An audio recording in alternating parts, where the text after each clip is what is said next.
দেশের সর্বোচ্চ রাষ্ট্রীয় পদক স্বাধীনতা পুরস্কার। কাদের হাতে উঠছে এই পদক তা নিয়ে বেশ কিছুদিন ধরেই চলছিল নানা আলোচনা। অবশেষে নাম ঘোষণা করল সরকার। এবছর ১৫ জন ব্যক্তি ও ৫টি প্রতিষ্ঠান পেতে যাচ্ছে এই রাষ্ট্রীয় সম্মাননা। সম্প্রতি পৃথিবী থেকে বিদায় নেয়া সাবেক প্রধানমন্ত্রী বেগম খালেদা জিয়ার নাম আছে ১ নম্বরেই। সরকারের প্রজ্ঞাপনে বলা হয়েছে, স্বাধীনতা, গণতন্ত্র ও নারী শিক্ষাসহ দেশ গঠনে সার্বিক অবদানের জন্য তাকে এই পুরস্কারে ভূষিত করা হচ্ছে।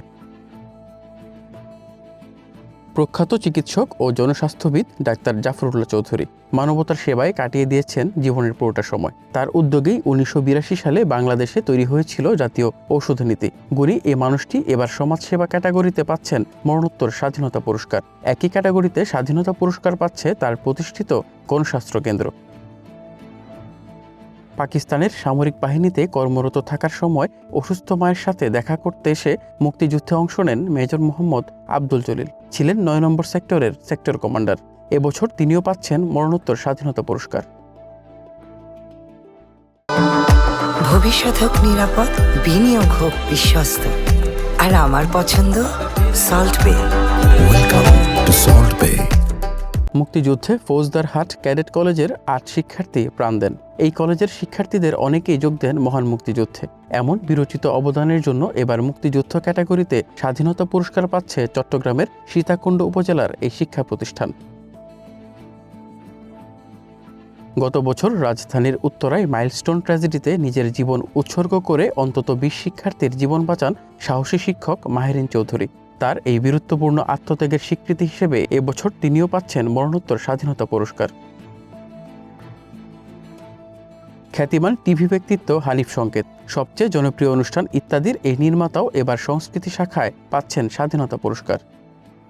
ঢাকা বিশ্ববিদ্যালয়ের পালি ও বৌদ্ধ স্টাডিজ বিভাগের অধ্যাপক ডক্টর সুকোমল বড়ুয়া শিক্ষাক্ষেত্রে অবদানের জন্য ২০০৬ সালে পেয়েছিলেন ২১ পদক। এবারও গবেষণা ও প্রশিক্ষণে পাচ্ছেন স্বাধীনতা পুরস্কার। টেবিল টেনিস তারকা জুবেরা রহমান লিনু ১৬ বার জাতীয় টেবিল টেনিস চ্যাম্পিয়ন হওয়ায় গিনেস বুকে নাম উঠেছে তার। তিনি প্রথম বাংলাদেশি হিসেবে গিনেস বিশ্ব রেকর্ডে নাম লিখিয়েছেন। ক্রীড়া ক্যাটাগরিতে তিনিও এবার স্বাধীনতা পুরস্কারে ভূষিত হতে যাচ্ছেন। সেই সাথে বিজ্ঞান ও প্রযুক্তিতে অধ্যাপক ডক্টর জহুরুল করিম, সমাজসেবায় মোহাম্মদ সাইদুল হক, গবেষণা ও প্রশিক্ষণে মোহাম্মদ আব্দুল বাকি, অধ্যাপক ডক্টর এম এ রহিম এবং পরিবেশ সংরক্ষণে আব্দুল মুকিত মজুমদার রাষ্ট্রের সর্বোচ্চ সম্মাননা পাচ্ছেন।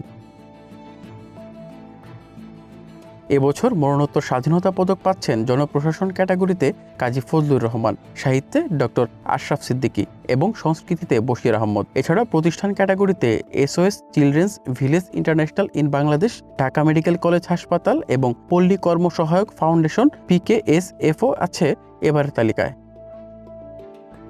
১৯৭১ সালের মহান মুক্তিযুদ্ধের বীর শহীদদের স্মরণে ১৯৭৭ সাল থেকে প্রতি বছরের ২৬শে মার্চ এই পুরস্কার তুলে দেওয়া হয়।